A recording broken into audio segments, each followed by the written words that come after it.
पृष्ठ संख्या 283 अध्याय 32 सर्गः।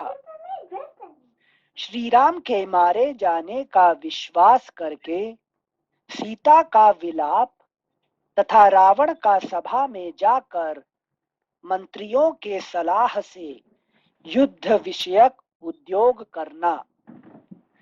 सीता जी ने उस मस्तक और उस उत्तम धनुष को देखकर तथा हनुमान जी की कही हुई सुग्रीव के साथ मैत्री संबंध होने की बात याद करके अपने पति के जैसे ही नेत्र, मुख का वर्ण, मुखाकृति, केश, ललाट और उस सुंदर चूड़ामणि को लक्ष्य किया। इन सब चिन्हों से पति को पहचान कर वे बहुत दुखी हुई और कुररी की भांति रो रो कर कैकेयी की निंदा करने लगी। कैकेयी, अब तुम सफल मनोरथ हो जाओ। रघुकुल को आनंदित करने वाले ये मेरे पति देव मारे गए। तुम स्वभाव से ही कलहकारिणी हो। तुमने समस्त रघुकुल का संहार कर डाला। आर्य श्री राम ने कैकेयी का कौन सा अपराध किया था जिससे उसने इन्हें चीर वस्त्र देकर मेरे साथ वन में भेज दिया था। ऐसा कहकर दुख की मारी तपस्विनी वैदेही बाला थर थर कांपती हुई कटी कदली के समान पृथ्वी पर गिर पड़ी। फिर 2 घड़ी में उनकी चेतना लौटी और वे विशाल लोचना सीता कुछ धीरज धारण कर उस मस्तक को अपने निकट रखकर विलाप करने लगी। हाय महाबाहो, मैं मारी गई। आप वीर व्रत का पालन करने वाले थे। आपकी इस अंतिम अवस्था को मुझे अपनी आंखों से देखना पड़ा। आपने मुझे विधवा बना दिया। すいません。はい。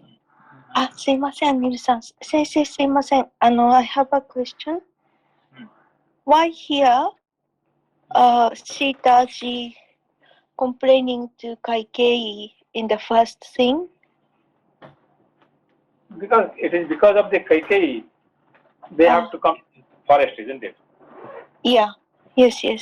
So because of her selfish motive, so he has sent them to the forest.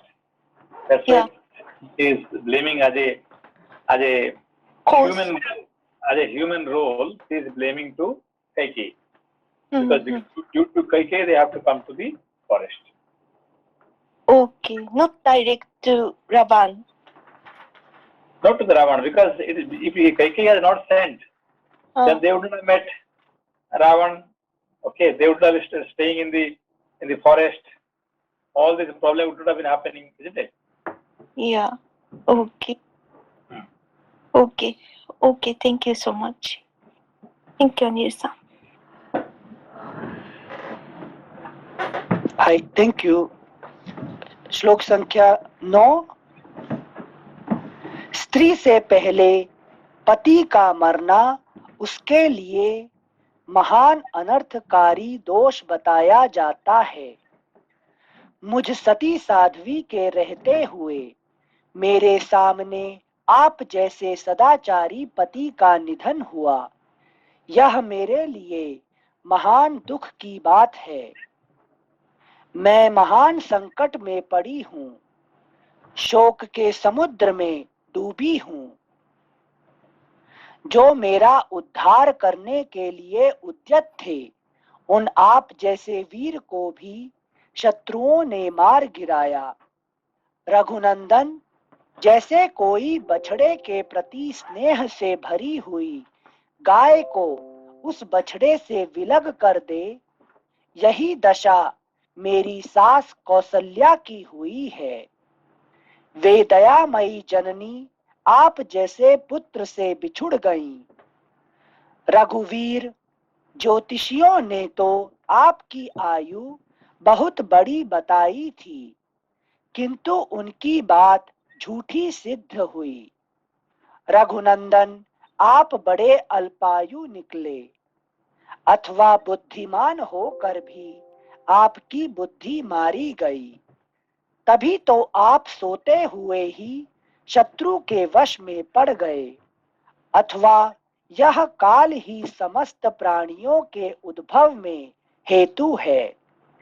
अतः वही प्राणी मात्र को पकाता है, उन्हें शुभाशुभ कर्मों के फल से संयुक्त करता है। आप तो नीति शास्त्र के विद्वान थे, संकट से बचने के उपायों को जानते थे और व्यसनों के निवारण में कुशल थे, तो भी कैसे आपको ऐसी मृत्यु प्राप्त हुई जो दूसरे किसी वीर पुरुष को प्राप्त होती नहीं दिखाई गई थी। कमल नयन, भीषण और अत्यंत क्रूर काल रात्रि आपको हृदय से लगाकर मुझसे हठात छीन ले गई। अगला पृष्ठ, पृष्ठ संख्या 284।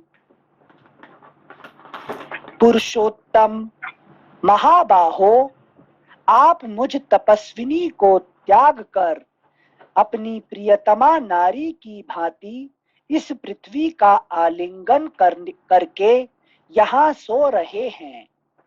वीर, जिसका मैं प्रयत्न पूर्वक गंध और पुष्पमाला आदि के द्वारा नित्य प्रति पूजन करती थी, तथा जो मुझे बहुत प्रिय था, यह आपका वही स्वर्ण भूषित धनुष है। निष्पाप रघुनंदन, निश्चय ही आप स्वर्ग में जाकर मेरे श्वशुर और अपने पिता महाराज दशरथ से तथा अन्य सब पितरों से भी मिले होंगे। आप पिता की आज्ञा का पालन रूपी महान कर्म करके अद्भुत पुण्य का उपार्जन कर यहाँ से अपने उस राजर्षि कुल की उपेक्षा करके उसे छोड़कर जा रहे हैं, जो आकाश में नक्षत्र। फुटनोट, इक्ष्वाकु वंश के राजा त्रिशंकु आकाश में नक्षत्र होकर प्रकाशित होते हैं। उन्हीं के कारण क्षत्रिय न्याय से समस्त कुल को ही नक्षत्र कुल बताया है। फुटनोटेंस, जो आकाश में नक्षत्र, श्लोक संख्या 19। आप पिता की आज्ञा का पालन रूपी महान कर्म करके अद्भुत पुण्य का उपार्जन कर यहाँ से अपने उस राजर्षि कुल की उपेक्षा करके उसे छोड़कर जा रहे हैं, जो आकाश में नक्षत्र बनकर प्रकाशित होता है। आपको ऐसा नहीं करना चाहिए। राजन, आपने अपनी छोटी अवस्था में ही, जबकि मेरी भी छोटी ही अवस्था थी, मुझे पत्नी रूप में प्राप्त किया। मैं सदा आपके साथ विचरने वाली सहधर्मिणी हूँ। आप मेरी ओर क्यों नहीं देखते हैं, अथवा मेरी बात का उत्तर क्यों नहीं देते हैं। काकुत्स्थ, मेरा पाणी ग्रहण करते समय जो आपने प्रतिज्ञा की थी कि मैं तुम्हारे साथ धर्माचरण करूंगा, उसका स्मरण कीजिए और मुझ दुखिनी को भी साथ ही ले चलिए। गतिमानों में श्रेष्ठ रघुनंदन, आप मुझे अपने साथ वन में लाकर और यहाँ मुझ दुखिनी को छोड़कर इस लोक से परलोक को क्यों चले गए। मैंने ही अनेक मंगलमय उपचारों से सुंदर आपके जिस श्री विग्रह का आलिंगन किया था, आज उसी को मांस भक्षी हिंसक जंतु अवश्य इधर उधर घसीट रहे होंगे। आपने तो पर्याप्त दक्षिणाओं से युक्त अग्निष्टोम आदि यज्ञों द्वारा भगवान यज्ञ पुरुष की आराधना की है। फिर क्या कारण है कि अग्निहोत्र की अग्नि से दाह संस्कार का सुयोग आपको नहीं मिल रहा है? हम 3 व्यक्ति एक साथ वन में आए थे, परंतु अब शोकाकुल हुई माता कौसल्या केवल एक व्यक्ति लक्ष्मण को ही घर लौटा हुआ देख सकेंगी। उनके पूछने पर लक्ष्मण उन्हें रात्रि के समय राक्षसों के हाथ से आपके मित्र की सेना के तथा सोते हुए आपके भी वध का समाचार अवश्य सुनाएंगे। रघुनंदन, जब उन्हें यह ज्ञात होगा कि आप सोते समय मारे गए और मैं राक्षस के घर में हर लाई गई हूं, तो उनका हृदय विदीर्ण हो जाएगा और वे अपने प्राण त्याग देंगी। हाय, मुझ अनार्या के लिए निष्पाप राजकुमार श्री राम जो महान पराक्रमी थे, समुद्र लंघन जैसा महान कर्म करके भी गाय की खुरी के बराबर जल में डूब गए, बिना युद्ध किए सोते समय मारे गए। हाय, दशरथ नंदन श्री राम मुझ जैसी कुल कलंकिनी नारी को मोहवश ब्याह लाए। पत्नी ही आर्यपुत्र श्री राम के लिए मृत्यु रूप बन गई। अगला पृष्ठ संख्या 285। जिनके यहाँ सब लोग याचक बनकर आते थे एवं सभी अतिथि जिन्हें प्रिय थे, उन्हीं श्री राम की पत्नी होकर जो मैं आज शोक कर रही हूँ, इससे जान पड़ता है कि मैंने दूसरे जन्म में निश्चय ही उत्तम दान धर्म में बाधा डाली थी। रावण, मुझे भी श्री राम के शव के ऊपर रखकर मेरा वध करा डालो।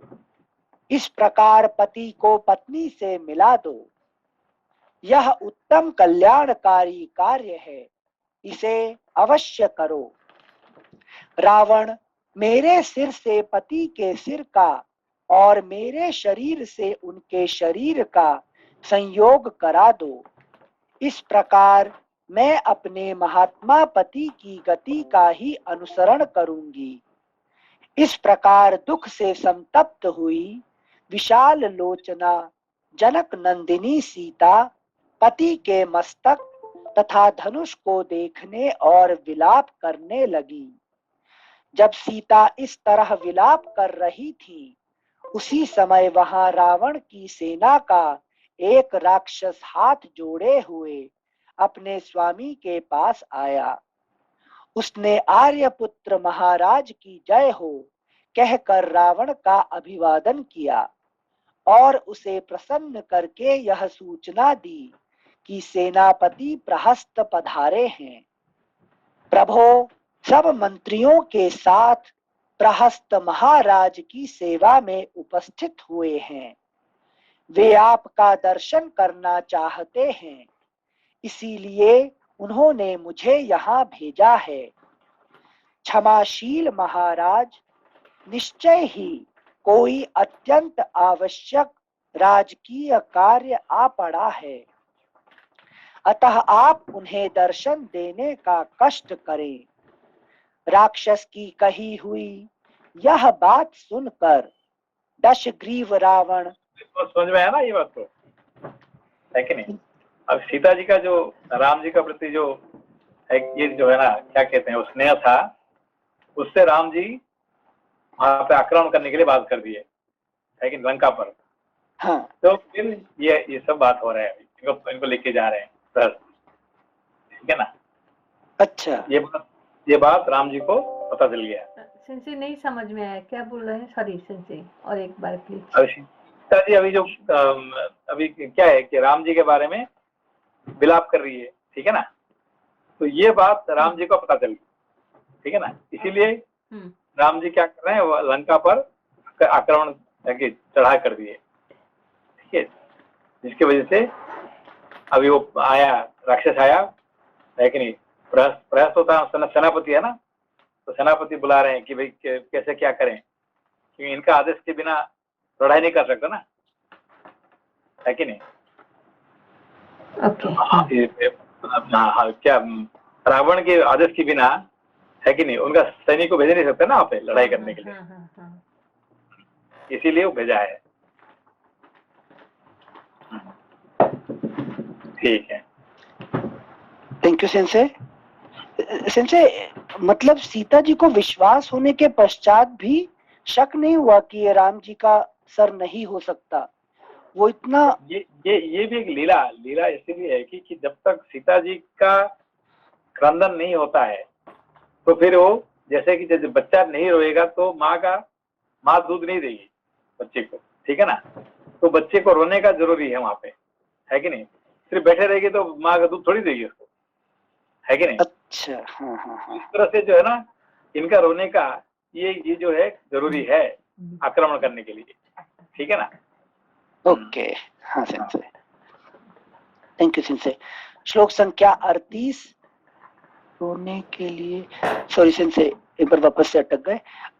सीता जी रोई थी हनुमान जी के सामने और बताया था 2 महीने में रावण मुझे मार देगा, तो राम जी आक्रमण करने आ गए, वहां तक समझ में आया। लेकिन वो सर दिखाने के बाद उनको एक बार भी ऐसा शक नहीं। भगवान राम जो है ना मर्यादा पुरुषोत्तम है, ठीक है ना। हाँ, तो आपको याद होगा कि वो अपना, है कि नहीं, आप देश के लिए अपना पत्नी को भी उन्होंने छोड़ दिए आखिरी में, ठीक है ना, याद है ना, मर्यादा का पुरुषोत्तम। हाँ, अभी चढ़ाई करने के लिए रावण का ऊपर कुछ तो कारण बनना चाहिए ना। हाँ, ओके ओके ओके। तो अब कारण क्या है, ये सीता जी का ये जो रोना है कि नहीं, बुला क्रंदन है कि नहीं, ये जरूरत है कि नहीं। Thank you sensei, understood sensei. श्लोक संख्या 38, राक्षस की कही हुई यह बात सुनकर दशग्रीव रावण अशोक वाटिका को छोड़कर मंत्रियों से मिलने के लिए चला गया।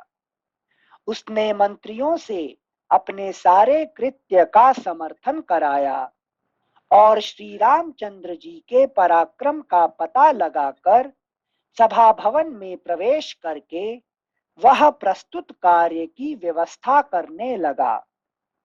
रावण के वहां से निकलते ही वह सिर और उत्तम धनुष दोनों अदृश्य हो गए।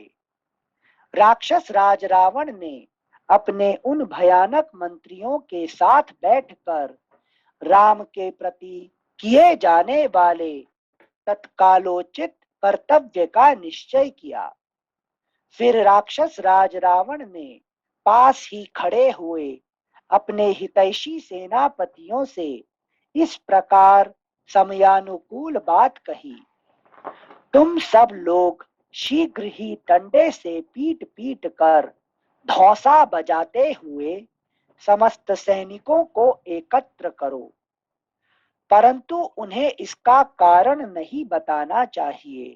तो समझ में ना है, तो बुलाएंगे तो कोई नहीं आएगा, सबको पता है कि भाई ये तो हनुमान जी अकेला इतने कर सकते थे, बाकी क्या होगा, है कि नहीं, तो मरेंगे सब, कोई नहीं आने वाला, इसे सबको पीट पीट के, है कि नहीं, लेके आओ यहाँ पे, है कि नहीं, युद्ध करने। बताओ मत कि युद्ध करना है। Thank you sensei. श्लोक संख्या 44, तब दूतों ने तथास्तु कहकर रावण की आज्ञा स्वीकार की और उसी समय सहसा विशाल सेना को एकत्र कर दिया। फिर युद्ध की अभिलाषा रखने वाले अपने स्वामी को यह सूचना दी कि सारी सेना आ गई। इस प्रकार श्री वाल्मीकि निर्मित आर्ष रामायण आदि काव्य के सुंदर कांड में 32वां सर्ग पूरा हुआ। अगला पृष्ठ संख्या 286, त्रयस्त्रिंशः सर्गः।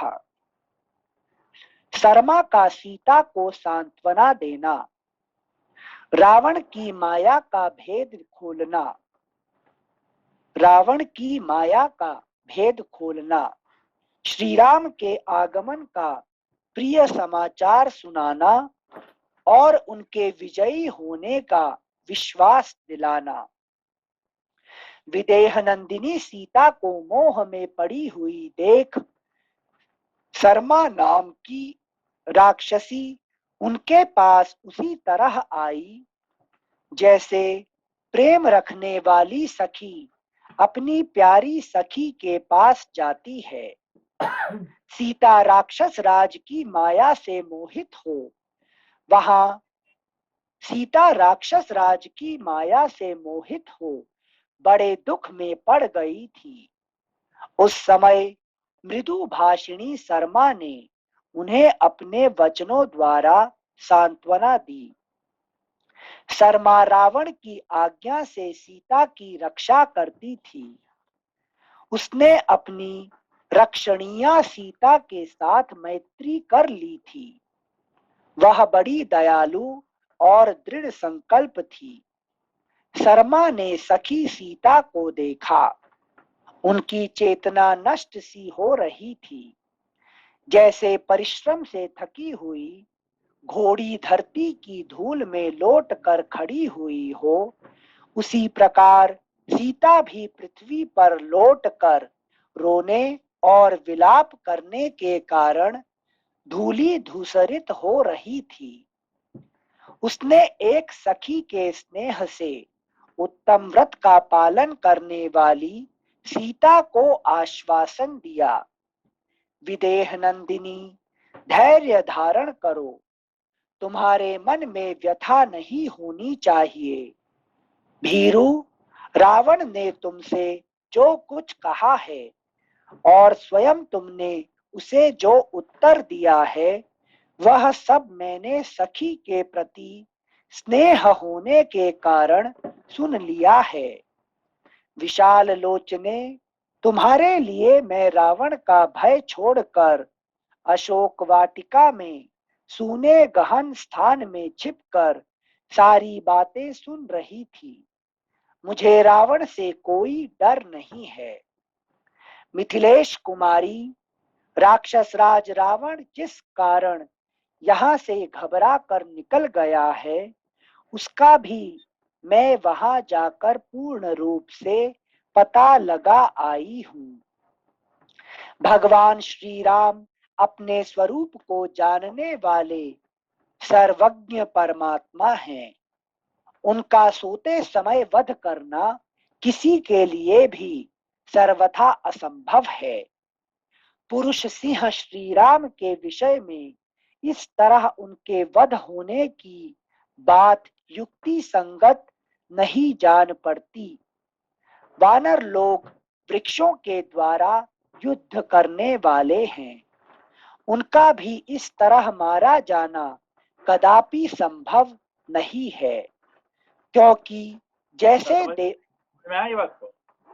जैसे कि राम जी को सोते समय में कोई मार सके यह असंभव है। संभव है, क्यों? मृत्यु भी नहीं आ सकता है, यही कि नहीं? तो यही है कि जो एनलाइटेंड मनुष्य होते हैं, जो ज्ञानी होते हैं, तो उनका एक पहचान क्या है कि वो सोते समय नहीं मर सकते, मरेंगे नहीं, है कि नहीं? तो साधारण मनुष्य जो है कि नहीं, पशु पक्षी साधारण मनुष्य जो है उनका मृत्यु हो सकता है सोते समय, मगर ऐसे व्यक्तियों का कभी मृत्यु नहीं हो सकता है कि नहीं, अचेतन अवस्था में। Thank you. मतलब अनकॉन्शियस डेथ एनलाइटेंड बंदे के लिए नहीं हो सकता। नहीं हो सकता। अच्छा अच्छा, थैंक यू सेंसे। श्लोक संख्या 8 फिर से पढ़ रहे हैं। ये बात है ना, जरत्कारु कह रहे थे, याद है कि नहीं? जरत्कारु क्या कहा कि मैं अभी सो रहा हूँ सूर्य, इतनी हिम्मत है कि नहीं? मैं सोते समय सूर्य कैसे डूब जाएंगे? ये समय संभव है क्या? जिंदगी भर मैंने ये किया है कि नहीं? अग्निहोत्र किया है और एक दिन नहीं किया और वो चले जाएंगे, है कि नहीं? यही होता है ज्ञानियों का भाषा है, ठीक है ना। हाँ, थैंक यू सेंसे। श्लोक संख्या 8। भगवान श्री राम अपने स्वरूप को जानने वाले सर्वज्ञ परमात्मा हैं। उनका सोते समय वध करना किसी के लिए भी सर्वथा असंभव है, क्योंकि स्वयं मृत्यु भी नहीं आ सकते हैं लेने के लिए, है कि नहीं। Thank you sensei. पुरुष सिंह श्री राम के विषय में इस तरह उनके वध होने की बात युक्ति संगत नहीं जान पड़ती। वानर लोग वृक्षों के द्वारा युद्ध करने वाले हैं। उनका भी इस तरह मारा जाना कदापि संभव नहीं है। वानर लोग वृक्षों के द्वारा युद्ध करने वाले हैं। उनका भी इस तरह मारा जाना कदापि संभव नहीं है, क्योंकि राम जी की बात ही क्या कर रहे हैं, ये तो वानर लोग को नहीं मार सकता है कि नहीं। तो राम जी तो है कि नहीं, उनका बात ही छोड़ो। जैसे जो साधारण वानर है ना, उनका भी हत्या कर सकता है रावण, है कि नहीं, ये कह रहे हैं कि नहीं। अच्छा अच्छा संशय उपमा जो दी कि वानर लोग वृक्षों के द्वारा युद्ध करने वाले हैं और उसको रिलेट कर रहे हैं कि उनको नींद में नहीं मार सकते, ये समझे। मतलब ये है कि ये जो कह रहा था कि मैं राम जी को मार दिया सोते समय, है कि नहीं, और वानरों को मार दिया, ये कर दिया। अरे राम को तो बात छोड़ो, ये वानरों को भी नहीं मार सकता है सोते समय, ठीक है ना। ये कहने का। Got it. Thank you sensei. श्लोक संख्या 9। वानर लोग वृक्षों के द्वारा युद्ध करने वाले हैं। उनका भी इस तरह मारा जाना कदापि संभव नहीं है, क्योंकि जैसे देवता लोग देवराज इंद्र से पालित होते हैं, उसी प्रकार ये वानर श्री रामचंद्र जी से भली भांति सुरक्षित हैं। सीते श्रीमान राम गोलाकार बड़ी बड़ी भुजाओं से सुशोभित, चौड़ी छाती वाले, प्रतापी, धनुर्धर, सुगठित शरीर से युक्त और भूमंडल में सुविख्यात धर्मात्मा हैं। उनमें महान पराक्रम है। वे भाई लक्ष्मण की सहायता से अपनी तथा दूसरे की भी रक्षा करने में समर्थ हैं। नीति शास्त्र के ज्ञाता और कुलीन हैं। उनके बल और पौरुष अचिंत्य हैं। वे शत्रु पक्ष के सैन्य समूहों का संहार करने की शक्ति रखते हैं। शत्रु कौन कह रही है बात? सखी बता रही है, राक्षसी सखी नहीं। कौन है वो? त्रिजटा सेंस है। शर्मा कहा गया। अच्छा, शर्मा के बारे में याद है आपको कुछ?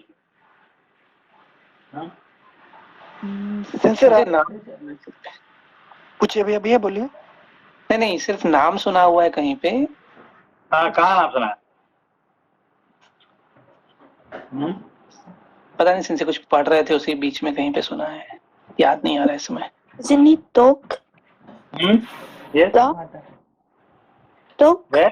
Tok's name in the beginning of Mahabharata.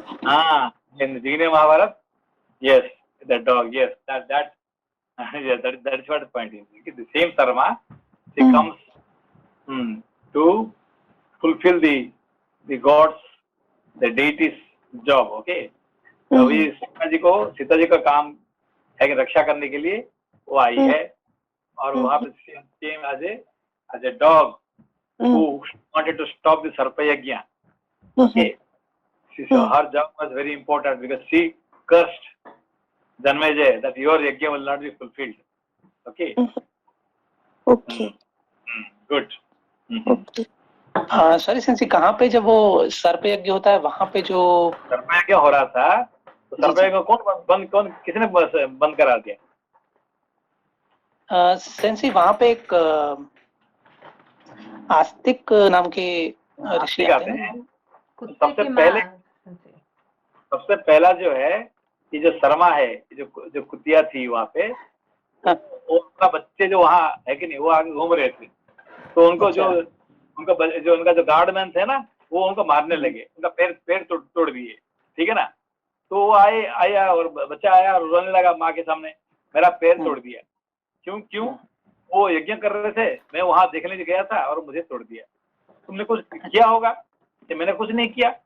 और कुछ नहीं किया तो वो तुम्हारा पैर कैसे तोड़ देंगे, है कि नहीं? तुम तो कुछ किया और मैंने कुछ नहीं किया सच में, है कि नहीं? तो फिर क्या कह रही हो कि तू सच में नहीं कुछ नहीं किया होगा और तुम्हारा पैर टूटा हुआ, तो उसका मतलब मैं श्राप दे रहा हूँ कि ये जो यज्ञ जो है पूरा नहीं होगा, ठीक है ना। ये पहले ही श्राप दे दी है कि जिसके लिए सर्प यज्ञ जो है पूरा नहीं पाया, ठीक है ना। जी सेंसी जी, यही शर्मा जो है जी सेंसी, या जी ध्यान आया सर, धन्यवाद। Thank you sir. Thank you sensei. श्लोक संख्या 12 फिर से पढ़ेंगे। सीते श्रीमान राम गोलाकार बड़ी बड़ी भुजाओं से सुशोभित, चौड़ी छाती वाले, प्रतापी, धनुर्धर, सुगठित शरीर से युक्त और भूमंडल में सुविख्यात धर्मात्मा हैं। उनमें महान पराक्रम है। वे भाई लक्ष्मण की सहायता से अपनी तथा दूसरे की भी रक्षा करने में समर्थ हैं। नीति शास्त्र के ज्ञाता और कुलीन हैं। उनके बल और पौरुष अचिंत्य हैं। वे शत्रु पक्ष के सैन्य समूहों का संहार करने की शक्ति रखते हैं। शत्रुसूदन श्री राम कदापि मारे नहीं गए हैं। रावण की बुद्धि और कर्म दोनों ही बुरे हैं। रावण की बुद्धि और कर्म दोनों ही बुरे हैं। वह समस्त प्राणियों का विरोधी, क्रूर और मायावी है। उसने तुम पर यह माया का प्रयोग किया था। वह मस्तक और धनुष माया द्वारा रचे गए थे। अब तुम्हारे शोक के दिन बीत गए। सब प्रकार से कल्याण का अवसर उपस्थित हुआ है। निश्चय ही लक्ष्मी तुम्हारा सेवन करती है।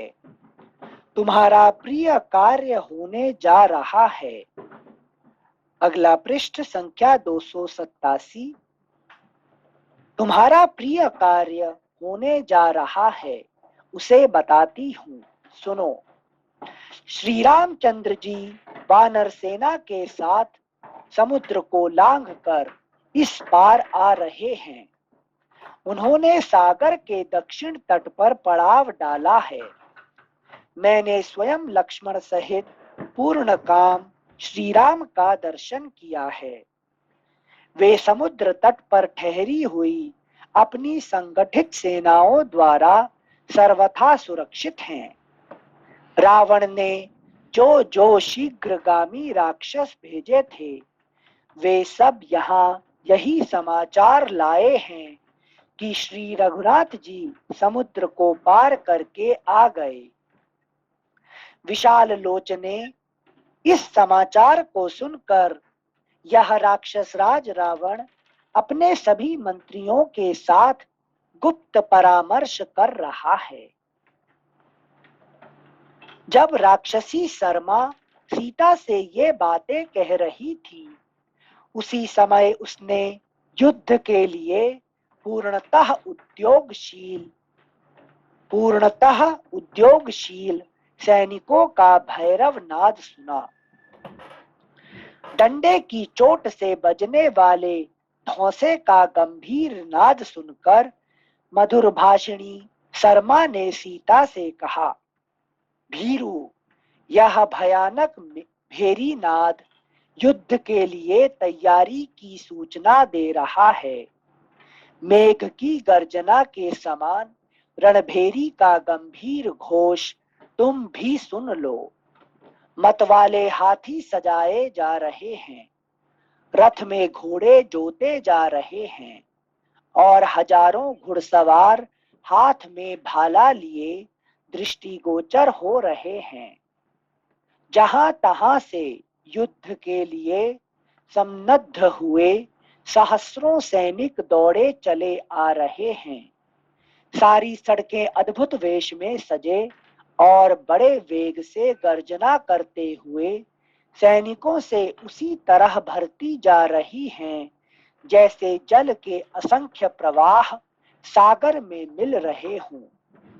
नाना प्रकार की प्रभा बिखेरने वाले चमचमाते हुए अस्त्र शस्त्रों, ढालों और कवचों की वह चमक देखो। राक्षस राज रावण का अनुगमन करने वाले रथों, घोड़ों, हाथियों तथा रोमांचित हुए वेगशाली राक्षसों में इस समय यह बड़ी हड़बड़ी दिखाई देती है। ग्रीष्म ऋतु में वन को जलाते हुए दावानल का जैसा जाज्वल्यमान रूप होता है, वैसी ही प्रभा इन अस्त्र शस्त्र आदि की दिखाई देती है। हाथियों पर बजते हुए घंटों का गंभीर घोष सुनो, रथों की घरघराहट सुनो और हिनहिनाते हुए घोड़ों तथा भांति भांति के बाजों की आवाज भी सुन लो। हाथों में हथियार लिए रावण के अनुगामी राक्षसों में इस समय बड़ी घबराहट है। इससे यह जान लो कि उन पर कोई बड़ा भारी रोमांचकारी भय उपस्थित हुआ है और शोक का निवारण करने वाली लक्ष्मी तुम्हारी सेवा में उपस्थित हो रही है। तुम्हारे पति कमल नयन श्री राम क्रोध को जीत चुके हैं। उनका पराक्रम अचिंत्य है। वे दैत्यों को परास्त करने वाले इंद्र की भांति राक्षसों को हराकर सम्रांगण में रावण का वध करके तुम्हें प्राप्त कर लेंगे। जैसे शत्रुसूदन इंद्र ने उपेंद्र की सहायता से शत्रुओं पर पराक्रम प्रकट किया था, उसी प्रकार तुम्हारे पति देव श्री राम अपने भाई लक्ष्मण के सहयोग से राक्षसों पर अपने बल विक्रम का प्रदर्शन करेंगे।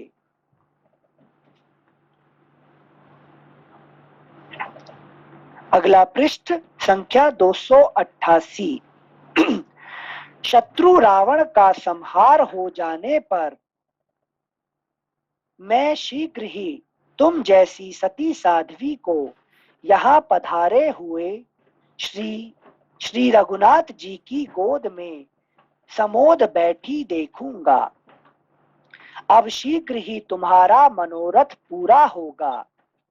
जनक नंदिनी विशाल वक्ष स्थल से विभूषित श्री राम के मिलने पर उनकी छाती से लगकर तुम शीघ्र ही नेत्रों से आनंद के आंसू बहाओगी।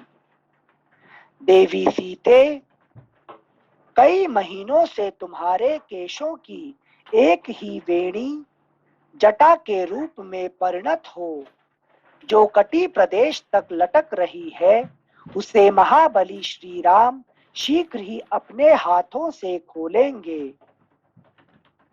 देवी, जैसे नागिन केंचुल छोड़ती है, उसी प्रकार तुम उदित हुए पूर्ण चंद्र के समान अपने पति का मुदित मुख देखकर शोक के आंसू बहाना छोड़ दोगी।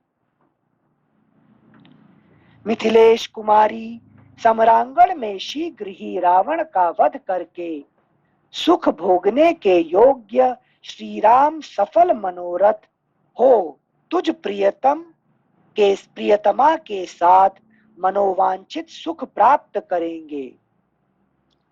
जैसे पृथ्वी उत्तम वर्षा से अभिषिक्त होने पर हरी भरी खेती से लहलहा उठती है, उसी प्रकार तुम महात्मा श्री राम से सम्मानित हो आनंद मग्न हो जाओगी।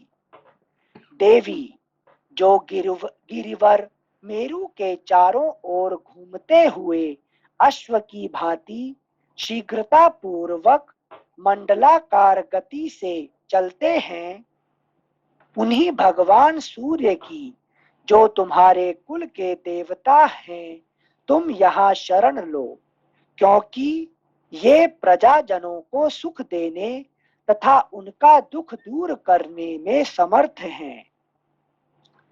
इस प्रकार श्री वाल्मीकि निर्मित आर्ष रामायण आदि काव्य के सुंदर कांड में 33वां सर्ग पूरा हुआ।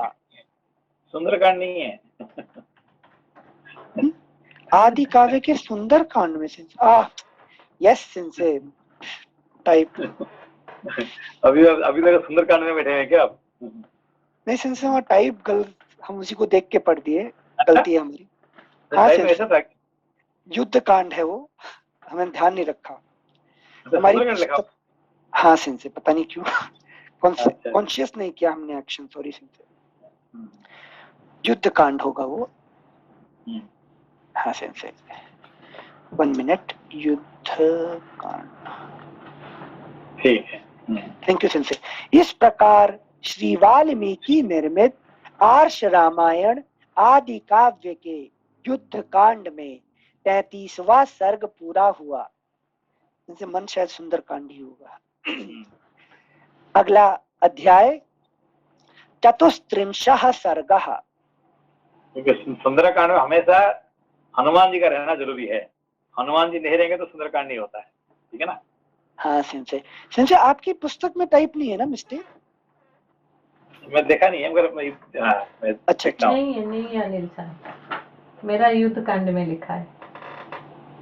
ओके, थैंक यू लोपा जी, गलती मेरी। अगला अध्याय चतुस्त्रिंशः। सिंसे एक प्रश्न था। सिंसे जैसे ये लंकिनी है, उनकी नियुक्ति भी ब्रह्मा जी ने की थी, तो ये शर्मा को भी ब्रह्मा जी ने ही नियुक्त किया है क्या वहां पे? हाँ, ये जो जहाँ जहाँ देवताओं का काम होता है, ये छुप के ये यहाँ पे रहती है। कौन? शर्मा, है कि नहीं? तो उनका काम करते, मगर ऐसे काम करते किसी को पता नहीं चलता ये क्या कर रही है कि नहीं? ये अभी राक्षस के साथ है और काम करना किसका? देवताओं का, ठीक है ना? वो है राक्षस ही है कि नहीं? तनख्वाह रावण से मिलता है मगर काम सीता जी का करते हैं, ठीक है ना? ये देवताओं का काम करने वाले शर्मा है, ठीक है ना? तो वहां पे भी ऐसे ही हुआ है कि नहीं? हाँ जी। खाना किसका खा रही है? कि वो क्या, नहीं वो जो महाभारत है, तब वो जब वो डॉग का रूप में थी वो। हाँ, तो किसका राज्य में है?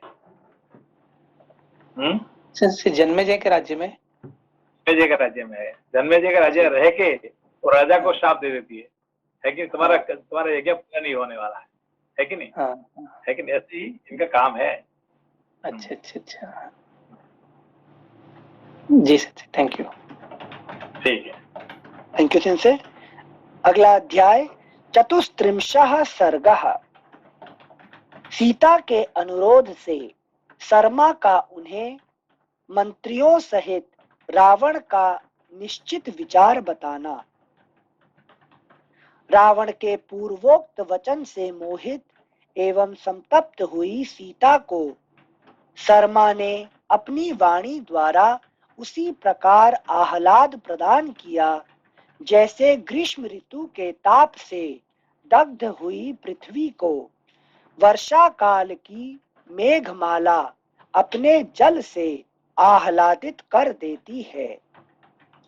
तदनंतर समय को पहचानने और मुस्कुरा कर बात करने वाली सखी शर्मा अपनी प्रिय सखी सीता का हित करने की इच्छा रखकर यह समयोचित वचन बोली। कजरारे नेत्रों वाली सखी, मुझमें यह साहस और उत्साह है कि मैं श्री राम के पास जाकर तुम्हारा संदेश और कुशल समाचार निवेदन कर दूं और फिर छिपी हुई वहां से लौट आऊं। निराधार आकाश में तीव्र वेग से जाती हुई मेरी गति का अनुसरण करने में वायु अथवा गरुण भी समर्थ नहीं है। ऐसी बात है कि नहीं, देवताओं का देवी होने के कारण से इनका ये पावर है, इसमें पावर है, ठीक है ना। अच्छा, संजय शर्मा का पावर बता रहे हैं यहाँ पे। अच्छा अच्छा। श्लोक संख्या 4। निराधार आकाश में तीव्र वेग से जाती हुई मेरी गति का अनुसरण करने में वायु अथवा गरुड़ भी समर्थ नहीं है। ऐसी बात कहती हुई शर्मा से सीता ने उस स्नेह भरी मधुर वाणी द्वारा, जो पहले शोक से व्याप्त थी, इस प्रकार कहा। अगला पृष्ठ संख्या 289। श्लोक संख्या 6। सर में तुम आकाश और पाताल सभी जगह जाने में समर्थ हो। मेरे लिए जो कर्तव्य तुम्हें करना है उसे अब बता रही हूं, सुनो और समझो। यदि तुम्हें मेरा प्रिय कार्य करना है और यदि इस विषय में तुम्हारी बुद्धि स्थिर है, तो मैं यह जानना चाहती हूं कि रावण यहां से जाकर क्या कर रहा है। शत्रुओं को रुलाने वाला रावण माया बल से संपन्न है।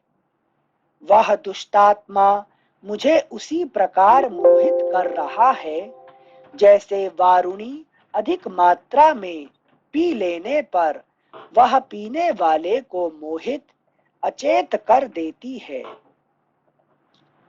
वह राक्षस अत्यंत भयानक राक्षसियों द्वारा प्रतिदिन मुझे डांट बताता है, धमकाता है और सदा मेरी रखवाली करता है। मैं सदा उससे उद्विग्न और शंकित रहती हूँ। मेरा चित्त स्वस्थ नहीं हो पाता। मैं उसी के भय से व्याकुल होकर अशोक वाटिका में चली गई थी। यदि मंत्रियों के साथ उसकी बातचीत चल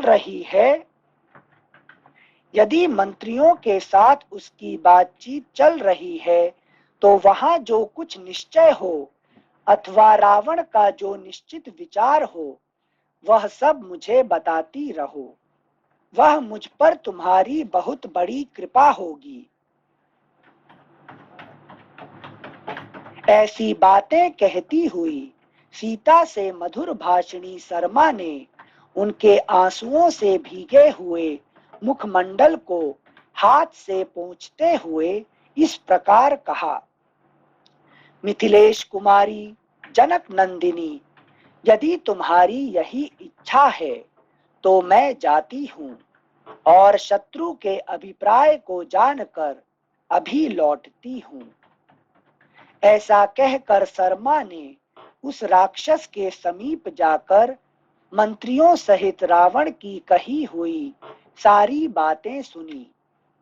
उस दुरात्मा के निश्चय को सुनकर उसने अच्छी तरह समझ लिया और फिर वह शीघ्र ही सुंदर अशोक वाटिका में लौट आई। वहां प्रवेश करके उसने अपनी ही प्रतीक्षा में बैठी हुई जनक किशोरी को देखा, जो उस लक्ष्मी के समान जान पड़ती थी जिसके हाथ का कमल कहीं गिर गया हो। फिर लौट कर आई हुई प्रिय भाषिणी शर्मा को बड़े स्नेह से गले लगाकर सीता ने स्वयं उसे बैठने के लिए आसन दिया और कहा, सखी, यहाँ सुख से बैठकर सारी बातें ठीक ठीक बताओ। उस क्रूर एवं दुरात्मा रावण ने क्या निश्चय किया? कांपती हुई सीता के इस प्रकार पूछने पर शर्मा ने मंत्रियों सहित रावण की कही हुई सारी बातें बताई। विदेह नंदिनी, राक्षस राज रावण की माता ने तथा रावण के प्रति अत्यंत स्नेह रखने वाले एक बूढ़े मंत्री ने भी बड़ी बड़ी बातें कहकर तुम्हें छोड़ देने के लिए रावण को प्रेरित किया। राक्षस राज, तुम महाराज श्री राम को सत्कार पूर्वक उनकी पत्नी सीता लौटा दो। जन स्थान में जो अद्भुत घटना घटित हुई थी वही श्री राम के पराक्रम को समझने के लिए पर्याप्त प्रमाण एवं उदाहरण है। उनके सेवकों में भी अद्भुत शक्ति है। हनुमान ने जो समुद्र को लांघा, सीता से भेंट की और युद्ध में बहुत से राक्षसों का वध किया, यह सब कार्य दूसरा कौन मनुष्य कर सकता है। अगला पृष्ठ संख्या 290। इस प्रकार बूढ़े मंत्रियों तथा माता के बहुत समझाने पर भी वह तुम्हें उसी तरह छोड़ने की इच्छा नहीं करता है जैसे धन का लोभी धन को त्यागना नहीं चाहता है। मिथिलेश कुमारी, वह युद्ध में मरे बिना तुम्हें छोड़ने का साहस नहीं कर सकता। मिथिलेश कुमारी, वह युद्ध में मरे बिना तुम्हें छोड़ने का साहस नहीं कर सकता। मंत्रियों सहित उस नृशंस निशाचर का यही निश्चय है।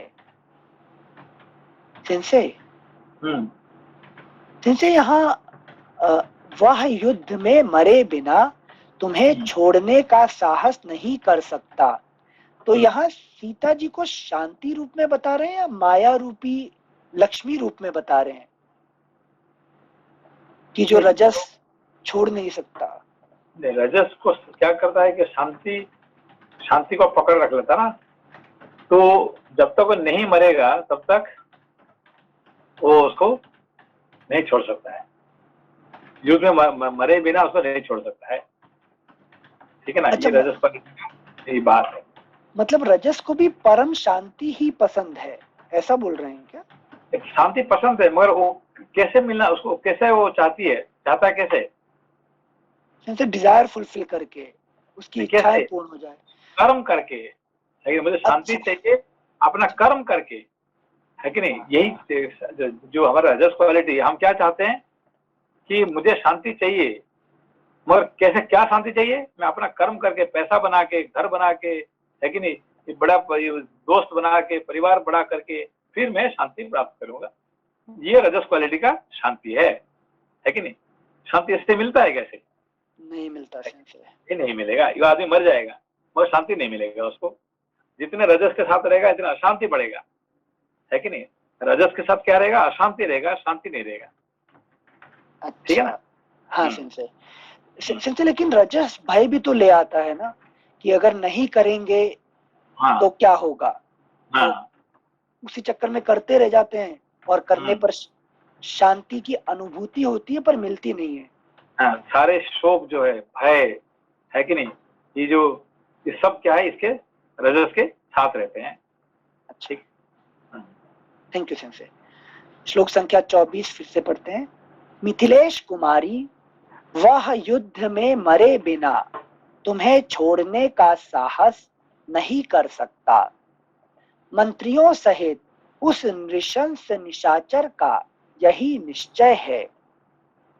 रावण के सिर पर काल नाच रहा है, इसलिए उसके मन में मृत्यु के प्रति लोभ पैदा हो गया है। यही कारण है कि तुम्हें न लौटाने के निश्चय पर उसकी बुद्धि सुस्थिर हो गई है। वह जब तक युद्ध में राक्षसों के संहार और अपने वध के द्वारा नष्ट नहीं हो जाएगा, केवल भय दिखाने से तुम्हें नहीं छोड़ सकता। कजरारे नेत्रों वाली सीते, इसका परिणाम यही होगा कि भगवान श्री राम अपने सर्वथा तीखे बाणों से युद्ध स्थल में रावण का वध करके तुम्हें अयोध्या को ले जाएंगे। इसी समय भेरी नाद और शंख ध्वनि से मिला हुआ समस्त सैनिकों का महान कोलाहल सुनाई दिया, जो भूकंप पैदा कर रहा था। वानर सैनिकों के उस भीषण सिंहनाद को सुनकर लंका में रहने वाले राक्षस राज रावण के सेवक हतोत्साह हो गए। उनकी सारी चेष्टा दीनता से व्याप्त हो गई। रावण के दोष से उन्हें भी कोई कल्याण का उपाय नहीं दिखाई देता था। इस प्रकार श्री वाल्मीकि निर्मित आर्ष रामायण आदि काव्य के युद्ध कांड में 34वां सर्ग पूरा हुआ। पंचत्रिंशः सर्गः। माल्यवान का रावण को श्री राम से संधि करने के लिए समझाना। शत्रु नगरी पर विजय पाने वाले महाबाहु श्री राम ने शंख ध्वनि से मिश्रित हो तुमुलनाद करने वाली भेरी की आवाज के साथ लंका पर आक्रमण किया। उस भेरी नाद को सुनकर राक्षस राज रावण ने 2 घड़ी तक कुछ सोच विचार करने के पश्चात अपने मंत्रियों की ओर देखा। उन सब मंत्रियों को संबोधित करके जगत को संताप देने वाले महाबली क्रूर राक्षस राज रावण ने सारी सभा को प्रतिध्वनित करके किसी पर आक्षेप न करते हुए कहा, आप लोगों ने राम के पराक्रम, बल, पौरुष तथा समुद्र लंघन की जो बात बताई है वह सब मैंने सुन ली, परंतु मैं तो आप लोगों को भी जो इस समय राम के पराक्रम की बातें जानकर चुपचाप एक दूसरे का मुंह देख रहे हैं, संग्राम भूमि में सत्य पराक्रमी वीर समझता हूं। रावण के इस आक्षेप पूर्ण वचन को सुनने के पश्चात महाबुद्धिमान माल्यवान नामक राक्षस ने, जो रावण का नाना था, इस प्रकार कहा। अगला पृष्ठ संख्या 291। राजन, जो राजा 14 विद्याओं में सुशोभित और नीति का अनुसरण करने वाला होता है, वह दीर्घ काल तक राज्य का शासन करता है। वह शत्रुओं को भी वश में कर लेता है। जो समय के अनुसार आवश्यक होने पर शत्रुओं के साथ संधि और विग्रह करता है तथा अपने पक्ष की वृद्धि में लगा रहता है, वह महान ऐश्वर्य का भागी होता है। जिस राजा की शक्ति क्षीण हो रही हो अथवा जो शत्रु के समान ही शक्ति रखता हो, उसे संधि कर लेनी चाहिए। अपने से अधिक या समान शक्ति वाले शत्रु का कभी अपमान ना करें। अपने से अधिक या समान शक्ति वाले शत्रु का कभी अपमान ना करें। यदि स्वयं ही शक्ति में बढ़ा चढ़ा हो, तभी शत्रु के साथ वह युद्ध ठाने। इसलिए रावण, मुझे तो श्री राम के साथ संधि करना ही अच्छा लगता है। कौन कह रहा है ये बात कौन कह रहे हैं? इनसे माल्यवान राक्षस। तो माल्यवान कौन है? इनसे पर्वत है, नाना, रावण के नाना जो समझा रहे हैं। नाना मतलब रावण की माँ कौन है? रावण की माता के पति केशिनी, कैकेसी। तो कैकेसी का जो पिताजी है, ठीक है ना, तो उन्होंने अपना बेटी को किससे शादी कराए थे? विश्रवा से। क्यों? इनसे क्योंकि विश्रवा नंबर 1 थे ना, तो उनसे अगर पुत्र पैदा होता तो वो भी बड़ा राजर्षि शक्तिमान बनता। कैसे पता चला उनको? कैसे पता?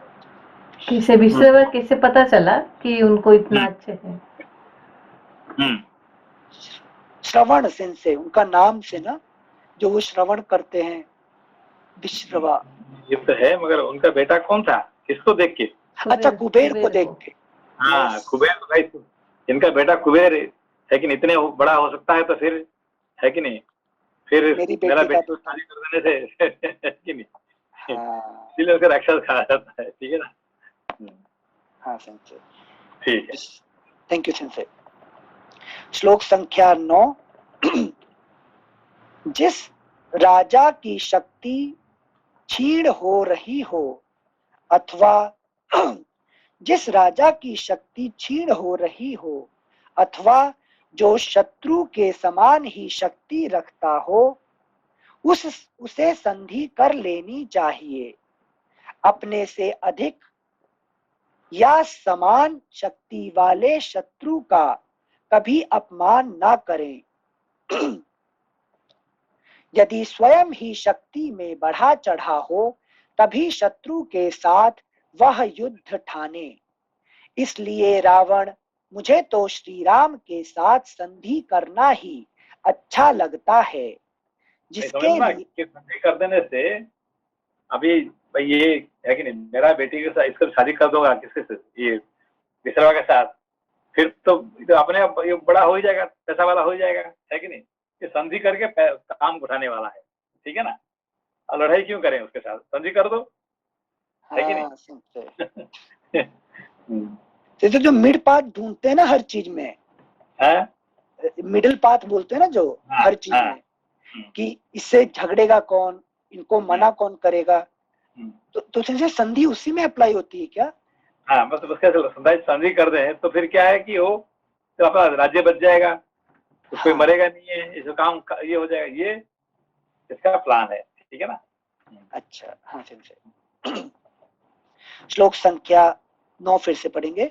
जिस राजा की शक्ति क्षीण हो रही हो, अथवा जो शत्रु के समान ही शक्ति रखता हो, उसे संधि कर लेनी चाहिए। अपने से अधिक या समान शक्ति वाले शत्रु का कभी अपमान ना करें। यदि स्वयं ही शक्ति में बढ़ा चढ़ा हो, तभी शत्रु के साथ वह युद्ध ठाने। इसलिए रावण, मुझे तो श्री राम के साथ संधि करना ही अच्छा लगता है, जिसके लिए तुम्हारे ऊपर आक्रमण हो रहा है, वह सीता तुम श्री राम को लौटा दो। देखो, देवता, ऋषि और गंधर्व सभी श्री राम की विजय चाहते हैं, अतः तुम उनसे विरोध ना करो, उनके साथ संधि कर लेने की इच्छा करो। भगवान ब्रह्मा ने सुर और असुर दो ही पक्षों की सृष्टि की है। धर्म और अधर्म ही इनके आश्रय हैं। सुना जाता है महात्मा देवताओं का पक्ष धर्म है। सुना जाता है महात्मा देवताओं का पक्ष धर्म है। राक्षस राज राक्षसों और असुरों का पक्ष अधर्म है। जब सत्य युग होता है, तब धर्म बलवान होकर अधर्म को ग्रास लेता है, और जब कलयुग आता है, तब अधर्म ही धर्म को दबा देता है। तुमने दिग्विजय के लिए सब लोकों में भ्रमण करते हुए महान धर्म का नाश किया है और अधर्म को गले लगाया है। इसलिए हमारे भैया ये वाला श्लोक थोड़ा समझाएंगे क्या, ये इसके पहले जो गया हुआ, जब सतयुग होता है। नहीं, जो धर्म वाला जो इसके पहले जो श्लोक गया था, पक्ष वाला जो। अच्छा, धर्म और अधर्म दो चीज है। जो राक्षस असुरों के पास साथ अधर्म रहता है और देवता के साथ धर्म रहता है। और सत्ययुग में धर्म का प्रबल हो जाता है और कलियुग में अधर्म का प्रबल हो जाता है कि नहीं। यही बात है ना क्या? हाँ एक बार पढ़ेंगे क्या? फिर से पढ़ते एक बार। सुना जाता है महात्मा देवताओं का पक्ष धर्म है। सो देवताओं का पक्ष धर्म है। राक्षस राज, राक्षसों और असुरों का पक्ष अधर्म है। मतलब सिंसे वो राक्षसों का मूलभूत स्वभाव अधर्म की ओर ग्रसित रहता है। देवताओं का जो एट्रीब्यूट बोले या नेचर बोले वो धर्म संगत होता है हमेशा। धर्म। हाँ सिंसे भैया कुछ पूछ रहे थे आप? जी सेंसेई, तो वही हम पूछ रहे थे कि धर्म अधर्म अपने आप से कम और ज्यादा होता है या फिर ये लोग फोर्स करके उसको करते हैं? मतलब जो नेक्स्ट उसमें लिखा हुआ है नहीं, कि जब धर्म जो धर्म को मानता है धर्म उसको रक्षा करता है। धर्मो रक्षति रक्षतः, जो धर्म को रक्षा करता है धर्म उसको रक्षा करता है। ठीक है ना। तो देवता क्या करते हैं, है कि नहीं? जैसे सूर्य भगवान क्या करते हैं, अपने को जला के दुनिया को रक्षा करते हैं, तो धर्म उनको रक्षा करता है। ठीक है ना। तो देवताओं के साथ धर्म रहता है, राक्षस और असुरों के साथ अधर्म रहता है। क्यों? वो धर्म को नहीं मानते हैं, है कि नहीं? इसलिए अधर्म उनको ये करता है, गिरा देता है अधर्म। ठीक है ना। अच्छा अच्छा, जी sensei, thank you. Thank you sensei. श्लोक संख्या 13 में हमें और क्वेश्चन है लेकिन हम होल्ड करेंगे। सुना जाता है महात्मा देवताओं का पक्ष धर्म है, राक्षस राज राक्षसों और असुरों का पक्ष अधर्म है। जब सत्य युग होता है तब धर्म बलवान होकर अधर्म को ग्रस लेता है, और जब कलयुग आता है तब अधर्म ही धर्म को दबा देता है। तुमने दिग्विजय के लिए सब लोकों में भ्रमण करते हुए महान धर्म का नाश किया है और अधर्म को गले लगाया है, इसलिए हमारे शत्रु हमसे प्रबल हैं।